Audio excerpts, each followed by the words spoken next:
Muy bien. Vamos a continuar con nuestra serie que hemos llamado Que se note. Que se note. Y es que, viéndolo bien, a todos nos gusta que se note, ¿sí o no? Hay cosas que queremos que se noten. A las mujeres les gusta que se le note al esposo que están enamorados. Que se les nota que ellos confían en ellas. Que se les nota que valoran la opinión que ella da. A toda mujer le encanta que su esposo se le note que la desea, que le gusta, que la quiere, que no ha perdido el encanto, el atractivo por ella. Y a los hombres también nos encanta que se le note a la esposa el respeto que nos tiene, la admiración, la confianza, que se sientan confiadas de nosotros. Pero el problema es cuando no se nos nota eso que queremos que se note, ¿verdad? ¿Y por qué no se nos nota? Porque dejamos que se muera esa pasión. Si usted es comerciante y le va a dar un crédito a alguien, usted requiere que a ese cliente se le nota que es buena paga. ¿Y cómo se nota que es buena paga? Pagando cumplido. Se nota que es cumplido pagando, obvio. Entonces nos gusta que se note, pero en ocasiones no entendemos que tenemos un Padre Celestial que también nos quiere y quiere que se nos note que somos sus hijos. ¿Aló? Que somos sus herederos, que lo conocemos, que lo entendemos. No andamos enfermos de problemas intestinales, ni de estrés, ni caída del cabello por toda la preocupación por los problemas de mañana. ¿Quién es tu proveedor? Dice la palabra: mi porción es Jehová, que hizo los cielos y la tierra. Entonces tiene que notársenos la confianza en Él, notársenos que nacimos de nuevo, notársenos que vamos y tenemos un destino clarito. Alguien dijo: es que esos cristianos van para el cielo y van quejándose. Van para el cielo y van llorando, oiga. Un predicador costeño usó una frase más fuerte, dijo: ¿les pasa lo del puerco? Uno lleva un puerco cargado en los hombros y van ¡uy! ¡Uy! Todo el camino chille que chille. Si lo llevan en los hombros, oye. Muchos van en los hombros de Cristo y van chillando, caramba. Vamos hacia el cielo. Él compró una morada celestial eterna y vamos quejándonos. Dios quiere que se note que tienes una vida victoriosa, que has visto la palabra, que crees la palabra, que estás gozoso de saber que eres heredero de la vida eterna, que ya es tuya la vida eterna. Que se te note, que tengas gusto, gozo. Amén.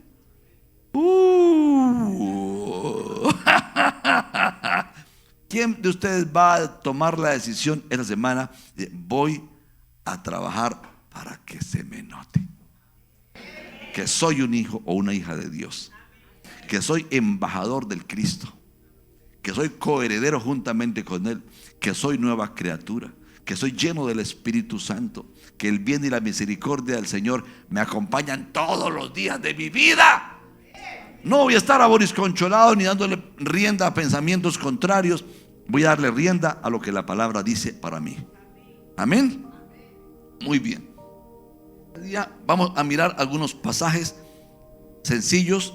Vamos a hacer una charla muy sencilla. Primer ejemplo, Hechos capítulo 4 versículo 1 al 13. Dice: hablando ellos al pueblo, vinieron sobre ellos los sacerdotes con el jefe de la guardia del templo y los saduceos, resentidos de que se enseñase al pueblo y anunciasen en Jesús la resurrección de entre los muertos. Estamos viendo los primeros discípulos.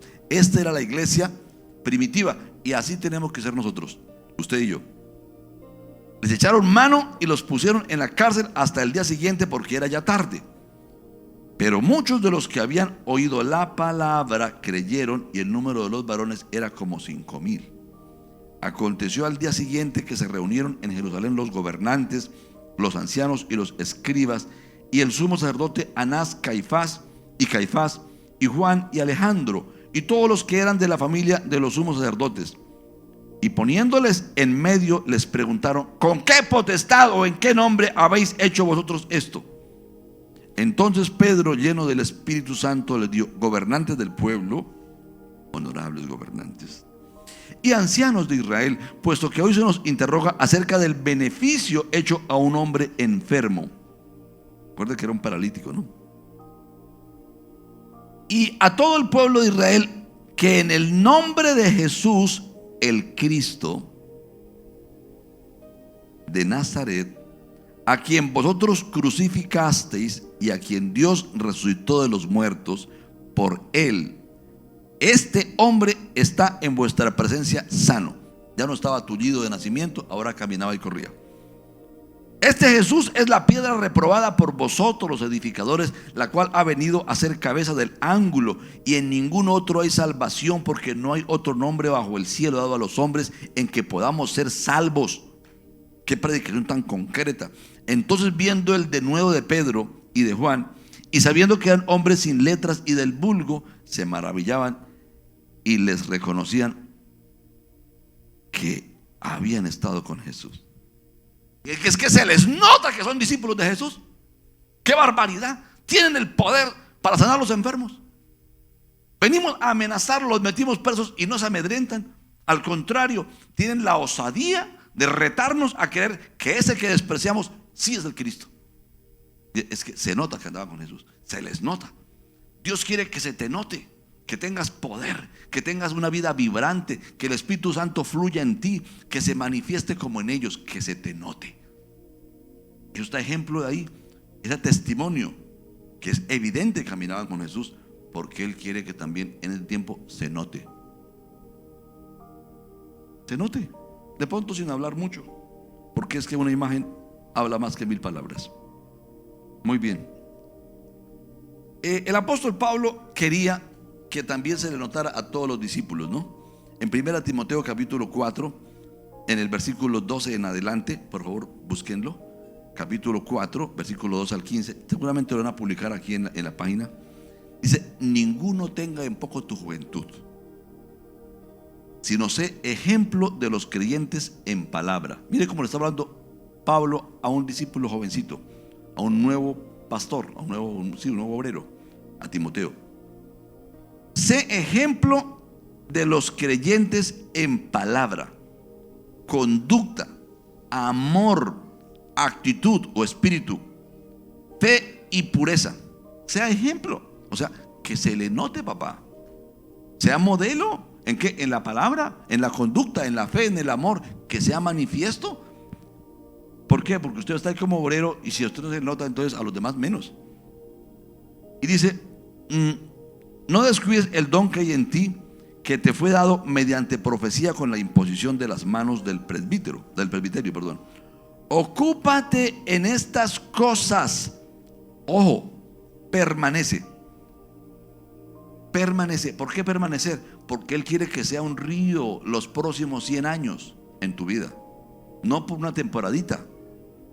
No mientras las cosas te vayan bien. No, Él quiere que sea permanente. Dice, ocúpate en estas cosas, permanece en ellas, para que tu aprovechamiento se le note, sea manifiesto a los demás, para que vean que si es verdad, es posible. Podemos entrar al santuario y ser transformados. Podemos ir al cuarto de oración y permanecer con Él, adorándole, entregándole el corazón y salir transformados. El carácter nuestro sí puede ser transformado cuando oramos, cuando estamos con la palabra. Los temores se pueden ir, la enfermedad se debe de ir, el fracaso se debe de ir, la actitud pusilánime debe irse, debe ser manifiesta la fe, el amor, el espíritu, la actitud. Ahí la palabra es neuma. Habla del espíritu, de la actitud, de la forma como nos relacionamos hombres y mujeres. ¿Qué espíritu hay en un hombre cuando se acerca a una hermana para saludarla? Las mujeres saben. Hay hombres que tienen un espíritu incómodo, ¿sí? Hay hombres que son criticones todo el tiempo. Su espíritu es de crítica. Su actitud es totalmente pesimista. Critican a todo el mundo. Por allá una señora llevó a su esposo, que era bastante criticón, y estaba todo el tiempo prevenido. Yo voy a llevarlo a una jornada deportiva a ver si de pronto se oxigena. Y entonces lo llevó a un juego de baloncesto, cuando los jugadores se reunieron en grupo para planear las jugadas, ¿no? ¿Sabe que sí, ya están hablando mal de mí? Y se fue. Definitivamente. Entonces, lo que Pablo dice a Timoteo: nene lindo, que se te note que eres discípulo de Jesús, que se te note que en ti fluye la vida eterna. que la vida abundante que Él prometió la tienes, que puedes predicar esa vida abundante porque la tienes, que se te note. Sé ejemplo a los creyentes. Entonces, queridos, el Señor está reclamando que se nos note. Mire, hermanos, la fe del cristiano ha de ser una fe viva, no una fe conceptual. El cristiano tiene que ser un hombre que respeta a su esposa, que la ama, que le demuestra cariño cotidianamente, que reconoce los errores, que pide perdón, que le pide perdón al vecino, que le pide permiso, que no coge lo ajeno, que es cumplido, que llega de primero a su empresa y que descansó lo suficiente para poder rendir en su empresa.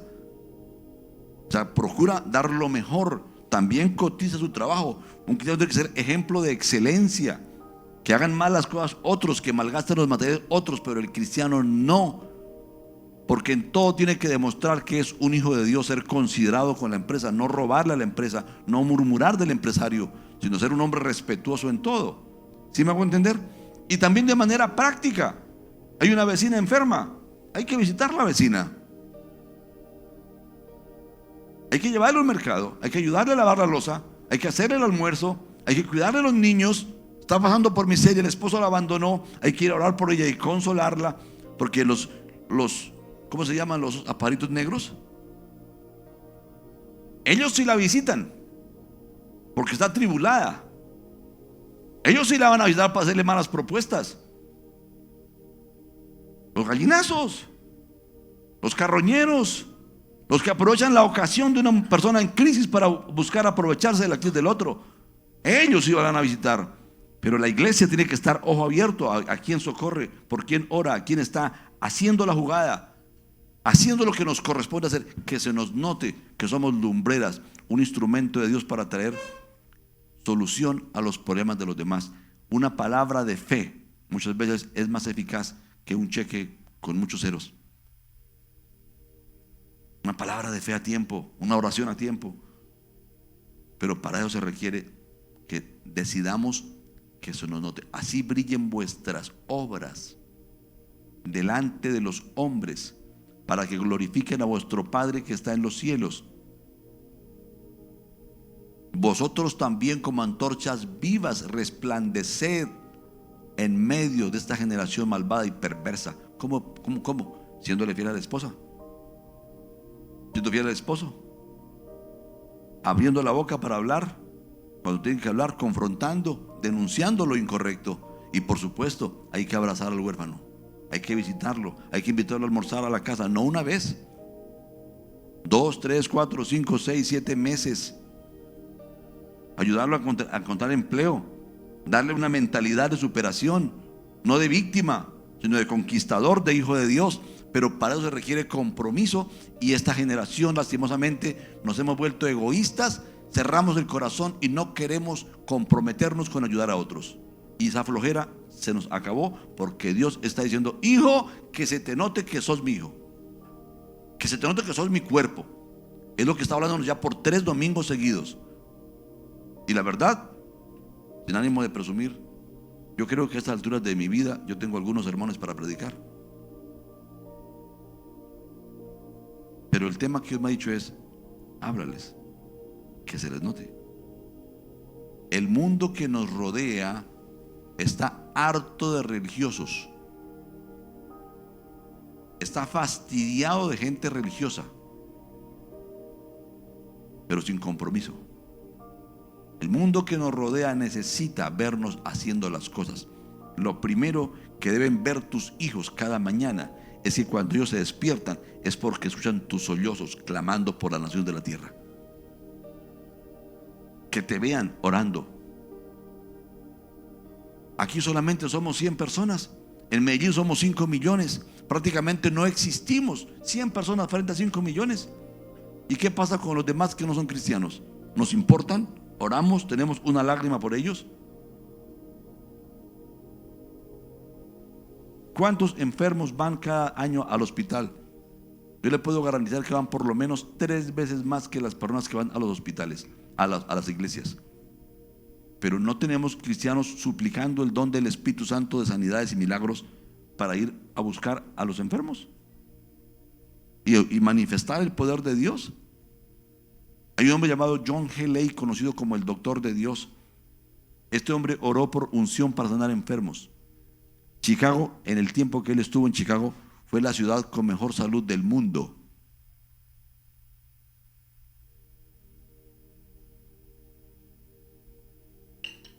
¿Por qué? Porque este hombre fue y sanó a todos los enfermos de todos los hospitales de Chicago y predicó de Jesús. La gente iba en Chicago en el tiempo de él únicamente a limpiar la utilería porque no había enfermos. Por eso Estados Unidos fue tan cristiano, tan temeroso de Dios. ¿Por qué? Porque hubo un hombre. Lastimosamente faltamos otros. Aquí faltan hombres. Una Catherine Cullen, pero aquí chipchombiana, antioqueña,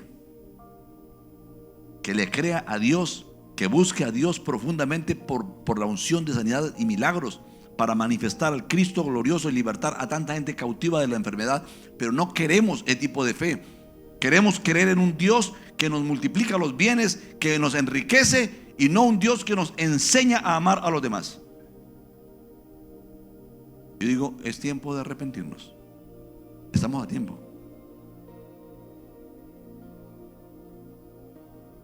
Vamos a mirar el ejemplo de un par de personas a las que de pronto dejó de notárseles. Quiero dar dos ejemplos que me da un poquito de pena, porque son dos hombres del altar. Uno es llamado David, el rey David, el dulce cantor de Israel, el más grande profeta. Jesús citó a David más que a cualquier otro profeta. David y Moisés fueron sus preferidos, pero David por excelencia. Los Salmos fue el libro más citado por Jesús. Sin embargo, encontramos en él una página oscura donde deja de notársele. Vamos a mirar segundo libro de Samuel, tenga la cortesía. Segundo libro de Samuel. Y vamos a leer el capítulo 11, desde el 1 hasta el final. Aconteció al año siguiente, en el tiempo que salen los reyes a la guerra, tiempo de guerra, tiempo de trabajar, que David envió a Joab y con él a sus siervos. Qué lío cuando delegamos en los demás y olvidamos nuestras responsabilidades. Y a todo Israel, y destruyeron a los amonitas y sitiaron a Rabá, pero David se quedó en Jerusalén. ¿Qué problema cuando mandamos a todo el mundo al ayuno, al culto, y nos quedamos en casa flojeando? ¿Qué problema la flojera? Ahí comienza todo. Cuando tenemos la flojera espiritual, recordemos que la vida militar de David en alguna manera es una tipología de la vida sacerdotal de la iglesia. Sucedió un día, al caer la tarde, que se levantó David de su lecho y se paseaba sobre el terrado de la casa real. Seguramente lo hacía todos los días. Y vio desde el terrado a una mujer que se estaba bañando, la cual era muy hermosa. Esta mujer, insensata, sabía que el rey la veía de sus balcones y se vino a bañar desnuda.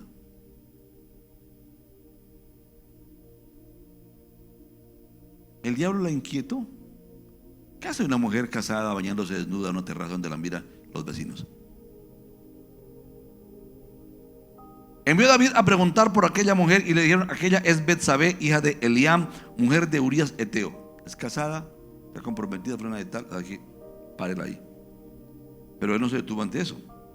Y envió David mensajeros y la tomó y vino a él, y él durmió con ella.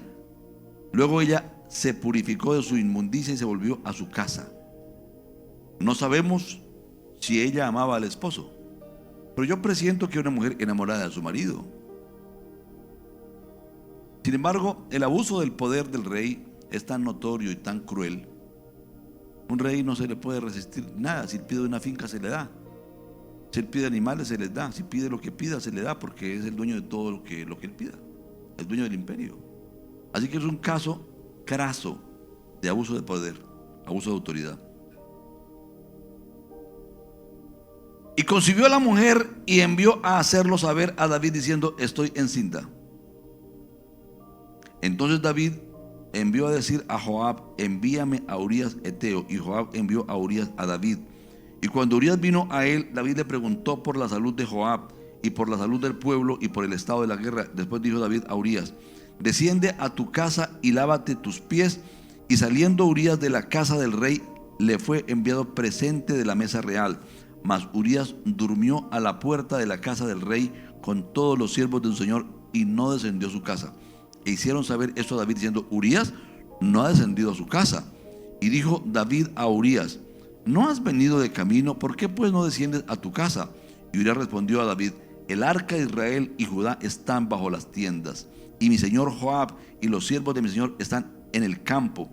Y había yo de entrar en mi casa para comer y beber y a dormir con mi mujer. Por vida tuya y por la vida de tu alma, que yo no haré tal cosa. Hay bofetadas. La integridad de uno que no es famoso, ¿no? La rectitud de un hombre sencillo, pero que tiene el Espíritu en su corazón, y le ha dado lugar a la palabra, enfrentado al gran salmista, al gran rey. El rey no solamente se queda en la casa durmiendo mientras sus amigos pelean, sino que se va a violar a la esposa de uno de ellos. Porque es un abuso sexual, es un abuso de autoridad. Se le notaba que el hombre era siervo de Dios. En esa historia, en ese proceso de tiempo, era muy brillante la santidad, era muy brillante la fe, el respeto, la rectitud. No. Eso no brillaba por ningún lado. Dice entonces, y David dijo a Urías: quédate aquí aún hoy, y mañana te despacharé. Y se quedó Urías en Jerusalén aquel día y el siguiente. David lo quería obligar a que fuera y tomara a su esposa y hacerle creer que el paquete que venía era firmado por él, cuando era firmado por el rey. David lo convidó a comer y a beber con él hasta embriagarlo, y él salió, ebrio, ¿no?, a la tarde a dormir en su cama con los siervos de su señor, mas no descendió a su casa. A un borracho conservaba la rectitud, la lealtad por sus compañeros de milicia. Esta capacidad de pacto, que vale la pena levantarla, lo haremos otro día, pero hoy estamos hablando cuando causamos que no se nos note. Cuando alimentamos algo para opacar el brillo de Cristo en nuestras vidas y causamos una desgracia, créame que esa locura de apagar la luz en nuestro ser destruye la familia, destruye los negocios, destruye la bendición, impide el ministerio, impide la gloria, la manifestación de Dios a través de la persona. Y tenemos que ser muy sensatos. Que Dios nos ayude. Venida la mañana, escribió David a Joab una carta, la cual envió por mano de Urías. En las propias manos de la víctima le manda la carta. Escribió en la carta diciendo: poned a Urías al frente en lo más recio de la batalla y retiraos de él para que sea herido y muera. Lo mandó que lo matara con las flechas de los enemigos. Así fue cuando Joab sitió la ciudad. Puso a Urías en el lugar donde sabía que estaban los hombres más valientes. Saliendo luego los de la ciudad, pelearon contra Joab, y cayeron algunos del ejército de los siervos de David, y murió también Urías Eteo. Entonces envió Joab e hizo saber a David y todos los asuntos de la guerra, y mandó al mensajero diciendo: cuando acabes de contar al rey todos los asuntos de la guerra, si el rey comenzare a enojarse y te dijere: ¿por qué os acercasteis demasiado a la ciudad para combatir? ¿No sabíais lo que suelen arrojar desde el muro? ¿Quién hirió a Abimelech, hijo de Jerobaal? ¿No echó una mujer del muro un pedazo de una rueda de molino y murió en Tebes? ¿Por qué os acercáis tanto al muro? Entonces tú le dirás: también tu siervo Urías Eteo es muerto. Fue el mensajero, y llegando contó a David todo aquello que Joab le había enviado. Y dijo el mensajero a David: prevalecieron contra nosotros los hombres que salieron contra nosotros al campo, bien que nosotros les hicimos retroceder hasta la entrada de la puerta, pero los flecheros tiraron contra tus siervos desde el muro, y murieron algunos de los siervos del rey, y murió también tu siervo Urías Eteo. Y David dijo al mensajero: así dirás a Joab: no tengas pesar por esto, porque la espada consume ora a uno, ora a otro. Refuerza tu ataque contra la ciudad hasta que la rindas y tú aliéntale. Todo comenzó con la pereza de ir a la guerra, con la flojera. Y cuando él abandona la guerra, entonces abandona su responsabilidad. El diablo lo ve y le prepara una carnada. Una mujer atractiva.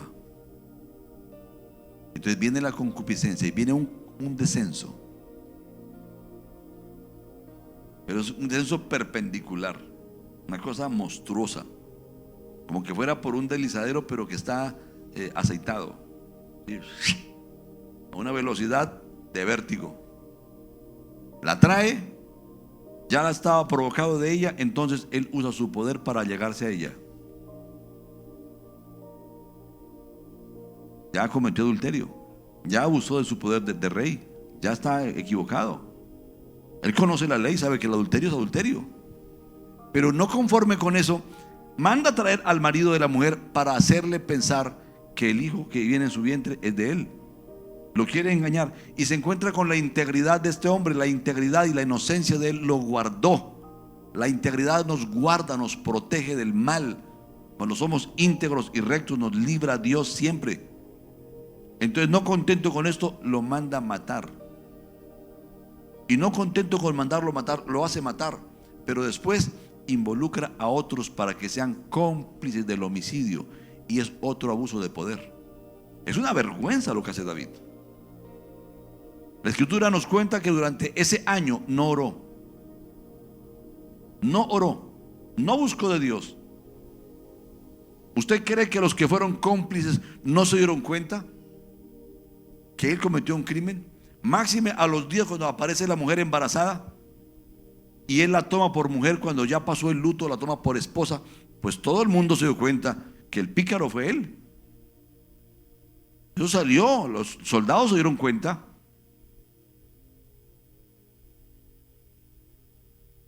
Entonces dejó de notarse el brillo de Dios en él. Lo que se notó fue la oscuridad, las densas tinieblas del pecado. Usted deja de buscar a Dios y comienza a causar que su luz se apague. Usted deja de colocar su carne en el altar correcto, comienza la flojera, su gusto por las series, por las películas, su gusto por los TikToks, su gusto por otras cosas, el exceso de actividad, mucho deporte, mucho trabajo, y deja de orar, abandona lo más importante, comienza a ponerse carnal y comienza el diablo a mandarle y viene otra caída.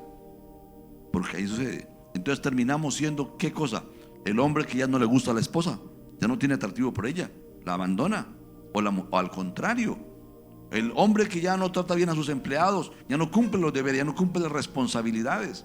Comienza a notarse la persona irresponsable, fatigada espiritualmente, se enoja fácilmente, es impulsivo, tiene estrés en su boca y que avanza y no la avanza. ¿Por qué? Porque no tiene la vida de Cristo, se le está apagando la luz.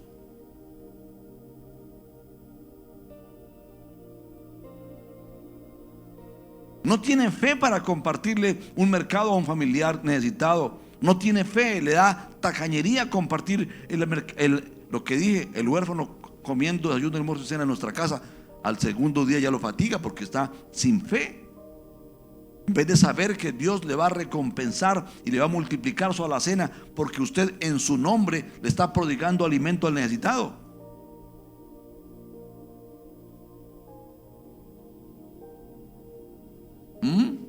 Cuidado, muchachos.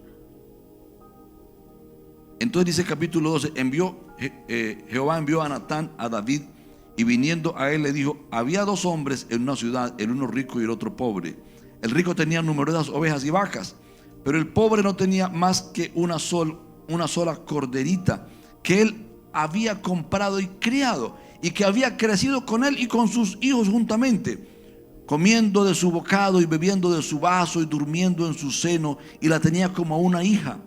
Y vino uno de camino al hombre rico, y éste no quiso tomar de sus ovejas y de sus vacas para guisar para el caminante que había venido a él, sino que tomó la oveja de aquel pobre y la preparó para aquel que ha venido a él. Entonces se encendió el furor de David en gran manera contra aquel hombre y dijo a Natán: vive Jehová, que el que hizo tal cosa es digno de muerte y debe pagar la cordera con 4 tantos, porque hizo tal cosa y no tuvo misericordia. Entonces dijo Natán a David: tú eres aquel hombre. Me encanta Natán. No tiene pelos en la lengua. Él sabe que el único bien que le puede hacer a David es cantarle la verdad de frente. A mí me gusta que me la digan de frente. No me la manden decir con nadie, me la digan, me ayuden. Y me gusta también decírsela de frente cuando alguien la necesita. Así ha dicho Jehová, Dios de Israel: yo te ungí por rey sobre Israel y te libré de la mano de Saúl, y te di la casa de tu señor y las mujeres de tu señor en tu seno. Además te di la casa de Israel y de Judá, y si esto fuera poco, te habría añadido mucho más. ¿Por qué pues tuviste en poco la palabra de Jehová, haciendo lo malo delante de sus ojos? A Urías Eteo heriste a espada, tomaste por mujer a su mujer, a él lo mataste con espada de los hijos de Amón, por lo cual ahora no se apartará jamás de tu casa la espada, por cuanto me menospreciaste y tomaste la mujer de Urías Eteo para que fuese tu mujer. La historia continúa. El hijo que había nacido se le enfermó, en este contexto. Así que David se arrepiente y se mete en ayuno, 5 días de ayuno, y estaba tirado en el piso, en la tierra. Ni siquiera buscó un tapete, tirado en la tierra, clamando a Dios. Pero el niño murió. Y ahí se cumple una tipología del Cristo. El hijo muere para darnos salvación. El hijo murió para que David no muriera. Debía morir porque él lo declaró con su boca. Y para que no muriera, murió su hijo. Y viene el proceso disciplinario. Pero en este contexto, David escribe 2 salmos muy emblemáticos: el Salmo 51 y el Salmo 32. Él los escribe. Y solamente para mostrarles algo que debo mostrarles hoy, porque sin esto nos quedaríamos incompletos. Por lo menos el Salmo 51, el 32 no. En su casa usted lo mira. Pero el 51, mire cómo dice. Salmo 51. ¿Ya lo tiene? Un salmo muy famoso, pero que algunos no sabían que se fue escrito en este contexto. Al músico principal, Salmo de David, cuando después que se llegó a Betsabé, vino a él Natán el profeta. Ahí tiene un dato histórico para que no tengamos duda. Ten misericordia, oh Dios, conforme a tu misericordia, conforme a la multitud de tus piedades, borra mis rebeliones. Me encanta. Ya las metió, se equivocó, pero él sigue invocando a Dios para clamar misericordia. El problema no radica en el pecado. El problema radica en la necedad de quedarnos en él, de no recurrir a un Dios misericordioso para arrepentirnos y pedir el cambio. El problema radica en seguir en las mismas sin cambiar, y dejar la lámpara apagada y no recuperar nuevamente la luz encendida que debe estar en nosotros para que se nos note a quién servimos. Lávame más y más de mi maldad y límpiame de mi pecado, porque yo reconozco mis rebeliones y mi pecado está siempre delante de ti. Contra ti solo he pecado y he hecho lo malo delante de tus ojos, para que sea reconocido justo en tu palabra y tenido por puro en tu juicio. He aquí, en maldad he sido formado y en pecado me concibió mi madre. O sea, no se puede reconocer más malo porque es muy difícil, ¿no? He aquí, tú amas la verdad en lo íntimo y en lo secreto me has hecho comprender sabiduría. Purifícame con hisopo y seré limpio, lávame y seré más blanco que la nieve. El hisopo es un manojito de hierbas aromáticas que se usa para menear la ceniza de una vaca roja que se quema en expiación. Y cuando alguien comete pecado, viene y se le imparte esta ceniza con ese hisopo. Él diciendo: aplícame la sangre, límpiame en tu gracia. Está recurriendo a la provisión divina. Nosotros tenemos que aprender a recurrir a la provisión divina, que es la sangre del Cristo eterno, para perdón de nuestros pecados. Todo el tiempo es nuestra única justicia. No somos justos por nuestros actos, es su obra en nosotros. Sigo leyendo. ¿Dónde vamos? Hazme oír gozo y alegría, y se requerirán los huesos que has abatido. Esconde tu rostro de mis pecados y borra mis maldades. Crea en mí, oh Dios, un corazón limpio y renueva un espíritu recto dentro de mí. No me eches de delante de ti y no quites de mí tu santo espíritu. Vuélveme el gozo de tu salvación y espíritu noble me sustente. Estos versículos me han hecho llorar muchas veces. David no está preocupado por los privilegios del reino. Está preocupado por su intimidad con Dios. Vuélveme el gozo de la salvación. Vuélveme el gozo de la salvación. Si tú perdiste el gozo de ser salvo, tienes que anhelarlo con hambre, con ansia. Espíritu noble me sustente. Crea en, oh Dios, un corazón recto dentro de mí y renueva tu espíritu dentro de mí. Él está clamando por la comunión con Dios. La comunión con Él tiene que ser el tesoro más grande. Dios tenga compasión de nosotros cuando metemos la pata, cuando contristamos su Espíritu Santo. Pero por favor, no te quedes viviendo una vida de una apariencia de fe, haciendo externamente lo correcto, cuando sabes que en tu corazón no tienes la comunión con Él, cuando sabes que lo has contristado, que lo has ofendido. A algunos les es fácil ir a una discoteca, beber, les es fácil ver pornografía y parece que no pasa nada, tomar licor, hacer cosas incorrectas, y siguen yendo a la iglesia y siguen liderando. David era rey, él tenía un servicio sacerdotal las 24 horas con alabanza a Dios en el templo. ¿Qué pasa con su vida sacerdotal todo un año?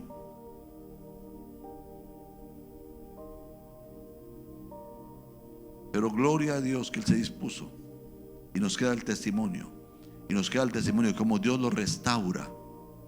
Porque no busco traer hoy condenación sobre tu vida, busco traer ánimo para que te refugies en Cristo y sepas que Él quiere restaurar en ti el gozo. Él quiere restaurar en ti la libertad si lo has perdido. Y si algún día te llega a ocurrir que Dios te libre, que no te ocurra, pero si algún día llegara a suceder, te dispongas para Él. El segundo hombre que quiero citar hoy, y con esto termino, voy a procurar ser, bueno, a ver cómo vamos de tiempo, si no paramos ahí. No, sí tenemos tiempo. Salmo 73. Vamos a hablar de Asaf. Vamos a hablar de otro hombre que tiene una crisis terrible. Ayer la cité en el ayuno. Dice así: ciertamente es bueno Dios para con Israel, para con los limpios de corazón. Aunque Él es bueno con todos. ¿Cuántos saben que Él hace amanecer sobre justos e injustos? Él pone la lluvia sobre justos e injustos. Él pone el sol sobre justos e injustos. Dios es bueno con todos. Inclusive hay impíos a los que parece que fueran justos por lo bien que les va. Y hay justos a los que parece que fueran impíos por lo duro que les toca la vida. ¿No han visto eso? Eso lo menciona el autor de Cantares. Así que no nos basamos en las circunstancias para decir Dios es bueno. Nos basamos en su carácter, en su palabra, en el Cristo, la evidencia del Cristo. Él creó al mundo y creó la vida porque Él preparó al Cristo eterno para que se hiciera hombre y muriera por nosotros, su precioso Hijo. Así que siempre fuimos redimidos. Sigo leyendo. En cuanto a mí, casi se deslizaron mis pies, por poco resbalaron mis pasos. Este salmo lo comencé a leer, yo creo, hace unos 35 años, y me causa risa todavía. En cuanto a mí, casi se deslizaron mis pies. Al fin, que casi o se deslizaron. No, porque decir casi se deslizan. Es que se deslizaron, pero casi se deslizaron. Casi que me quedo en el pan, no sé. Por poco se resbalaron mis pasos, porque tuve envidia de los arrogantes viendo la prosperidad de los impíos, porque no tienen congojas por su muerte, pues su vigor está entero. No pasan trabajos como los otros mortales, ni son azotados como los demás hombres. Por tanto, la soberbia los corona, se cubren de vestido de violencia, los ojos se les saltan de gordura, logran con creces los antojos del corazón, se mofan y hablan con maldad de hacer violencia, hablan con altanería, ponen su boca contra el cielo y su lengua pasea la tierra. Asaf es un salmista principal, es director de alabanza, tiene un cargo importante dentro del templo, tiene la porción del rey del templo. En su casa no hay necesidad, tampoco había lujos por lo visto, pero tiene una vida con la provisión suficiente, no está acostándose sin comer. Pero él ve a otros, él ve cómo llega en bicicleta y otros llegan en camioneta 4 puertas. Llegaba caminando, otros llegaban en burro último modelo o en camello 0 kilómetros. Gordos y panzones, los ojos se les saltan de gordura, ropa bonita, ropa elegante, hablan inglés, francés porque pasan el tiempo estudiando, qué sé yo, todo lo que algunos envidian. Estoy contextualizándolo ahora, ¿no? Con un poquito de humor.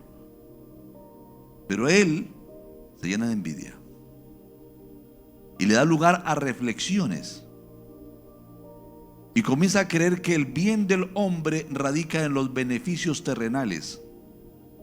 Ojo a esto, él comienza a creer que el hombre importante es aquel que adquiere esos bienes terrenales, ese éxito. Él tiene la mentalidad del papá de Abraham, la asumió. ¿Sabe que Abraham nació en Ur de los Caldeos?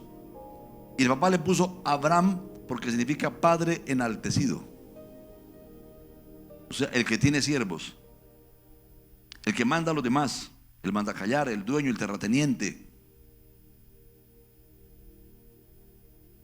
Es Abraham. Y no ha leído, no ha entendido que Dios no bendice al Abraham. Dios lo escogió, pero yo voy a sacarte punta, te voy a desgastar, y cuando entiendas cómo es conmigo yo te levanto. Pues yo estaba viejito, digo, ahora sí que no puedes tener hijos, ya se te fue la capacidad viril, ahora yo voy a hacer un milagro y voy a darte un hijo. Ahora te vas a llamar Abraham, que significa padre de multitudes. Yo imagino a la viejita Sara, ¿no? Abraham, ¿sí? Y reírse solita. Este pobre que no se pasa el agua y es que padre de multitudes. ¿Sí? ¿Cuándo, por Dios? Hace mucho tiempo no practica. ¿Sí? No. Y él también le cambiaron de nombre a Sara. Se llamaba Sarai, que significa princesa. O sea, princesa es a la que la atienden. Princesa es a la que le rinden pleitesía. No. Yo no bendigo a las Saras, a las princesas. No. Yo quiero bendir, no, a Sarai, yo quiero bendir a las Saras, porque Sara significa madre de naciones. En pocas palabras, ustedes dos deben tener la mentalidad de levantar a otros. Porque un papá vive para levantar a otros, para darle crecimiento, soporte, formación a otros. ¿Cuántos saben que los papás viven para eso? Cuando uno decide ser papá, uno va a alimentar, a bañar, a cuidar, a educar, a formar. Uno vive el resto de su vida, se consume para levantar a otros. Por eso los padres merecen ser honrados, deben ser honrados respetuosamente, profundamente, a pesar de los errores. Y espero que aprendamos a hacerlo bien, cada padre. ¿Aló? Algunos padres que abandonan su lugar no están levantando a otros. Pero espero que me esté captando el mensaje. Entonces este Asaf olvidó su pensamiento correcto y comenzó a anhelar los bienes, la comodidad, las comidas suntuosas, la ropa, las fiestas, qué sé yo cuántas comodidades. El texto cita cómo él le dio envidia de la prosperidad ajena. Pero en ese contexto ocurrió algo. Vamos a mirarlo. Dice en el versículo 9: ponen su boca contra el cielo y su lengua pasea la tierra. Por eso Dios hará volver a su pueblo aquí, y aguas en abundancia serán extraídas para ellos. Y dicen, ¿cómo sabe Dios? ¿Y hay conocimiento del Altísimo? O sea, somos ateos, ¿cuál Dios? He aquí que esos impíos, sin ser turbados del mundo, alcanzaron riquezas. Verdaderamente en vano he limpiado mi corazón y he lavado mis manos en inocencia, pues he sido azotado todo el día y castigado todas las mañanas. El tipo estaba con un victimismo, una autocompasión enorme. Sin embargo, había una dicotomía dentro de él. Dice, si dijera yo, hablaré como ellos, he aquí a la generación de tus hijos engañaría.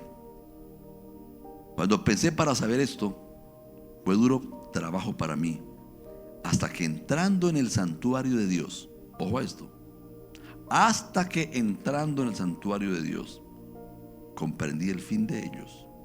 Ciertamente los has puesto en deslizaderos, en asolamiento los harás caer.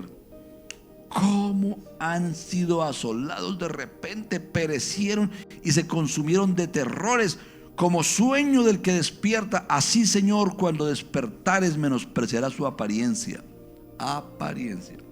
Se llenó de amargura mi alma y en mi corazón sentía punzadas. Tan torpe era yo que no entendía. Era como una bestia delante de ti. Con todo yo siempre estuve contigo. Me tomaste de la mano derecha, me has guiado según tu consejo y después me recibirás en gloria. ¿A quién tengo yo en los cielos sino a ti? Y fuera de ti nada deseo en la tierra. Mi carne y mi corazón desfallecen, mas la roca de mi corazón y mi porción es Jehová para siempre, porque aquí los que se alejan de ti perecerán. Tú destruirás a todo aquel que de ti se aparta. Pero en cuanto a mí, el acercarme a Dios es el bien. He puesto en Jehová el Señor mi esperanza para contar todas tus obras. Escúcheme por favor. Hoy tenemos el mismo problema de Asaf.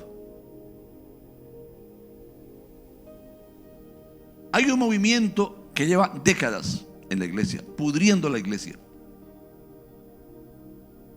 haciéndole pensar al pueblo cristiano que el pueblo cristiano debe vivir como hijo del rey. La teología de la prosperidad. Y Dios sí quiere prosperarnos, pero una cosa es que Dios nos prospere para hacer su obra, manteniendo el testimonio, a que el enfoque principal de Dios sea prosperar nuestra economía sin pensar en la vida espiritual.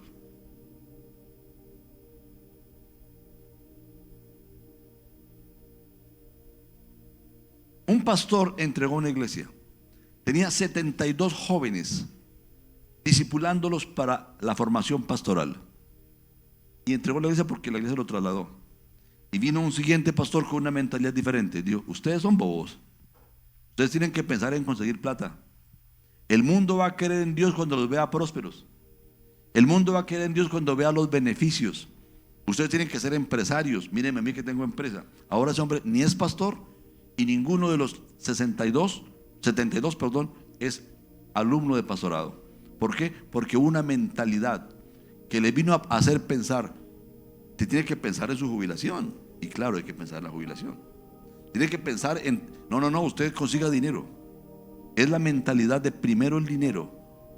Digo, no, el dinero sí ocupa un lugar importante en el reino de los cielos. Pero, ¿qué le pasó a Asaf? ¿Acaso Asaf estaba pasando miseria? Pero él tuvo envidia y quiso valorarse según los estándares seculares. La iglesia del Señor Jesús debe entender esto último que dice Asaf. Quiero volverlo a leer y póngale muy buena atención, porque aquí hay revelación de Dios para nosotros. Dice así: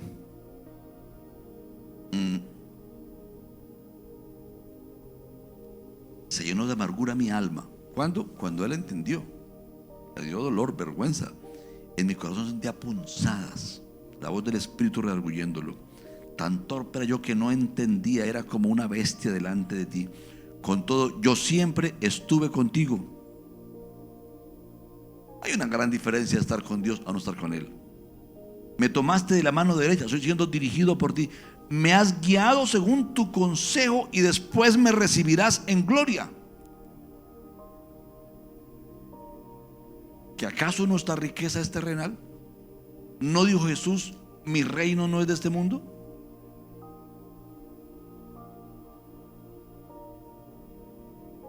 Pero algunos, por construir su reino terrenal, no tienen tiempo de consolidar a un alma recién convertida. No tienen tiempo de visitar a un vecino para predicarle el evangelio.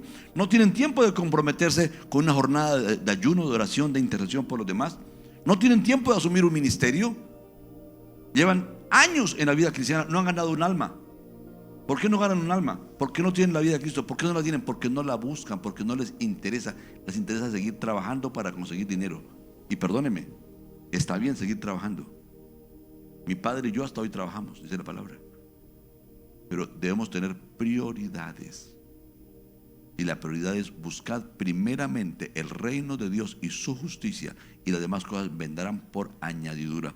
Dios está diciéndonos, iglesia mía, hijos amados, que se les note que son mis hijos, que piensan como yo, que aman lo que yo amo, que se ocupan en lo que yo amo, que cuidan, que buscan lo que yo cuido y busco.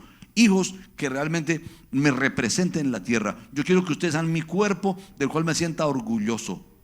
Dios quiere que se nos note, y tal vez tengamos que vivir un proceso como le tocó a David, una disciplina del cielo bien terrible, hasta meternos en la presencia de Dios y entender, o ser más sensatos como Asaf, que simplemente entró en la presencia de Dios. Y cuando él entró a la presencia de Dios, la luz del Espíritu Santo lo iluminó, lo transformó. Tal vez tengas que pasar esta semana un tiempo nuevo y diferente en la presencia de Él, y tomar la resolución que el ayuno no es cuando le toca a tu ministerio, sino que el ayuno es una necesidad, es un privilegio, es una oportunidad de encontrarnos con Dios, de renovarnos en Él, de renovar nuestra mente, nuestro corazón, de hacer fresca nuestra vida espiritual, de apropiar la palabra. Sí, sentimos un poquito de hambre, está bien. A veces que duele un poquito la cabeza, da un poquito de fiebre, siente un desaliento en las piernas, pero eso no sucede todo el tiempo. Es cuando uno apenas está aprendiendo a ayunar. Se sorprendería que después uno aprende a ayunar y uno siente calor, pero saludable. Uno siente vitalidad, siente livianito, se siente bien. Es lo más de conveniente. Amén. Amados hermanos, por favor, que se nos note. Vinimos a la casa del Señor, de nuestro Padre, a oír su palabra, a llenarnos de Él, que al salir de aquí salgamos diferentes, que esta semana seamos mejores personas en todo, esta semana seamos mejores sacerdotes en todo, esta semana seamos más organizados, el cajón de tu ropa esté mejor, todo esté mejor, mejores colaboradores, esta semana seamos diferentes, y digan la gente, ¿qué pasó con este? ¿Qué pasó con esta? ¿A dónde lo llevaron? Le están lavando el cerebro. No solamente el cerebro, me han lavado el corazón, me han lavado toditico. Necesito ser diferente. Amén. Vamos a estar de pies.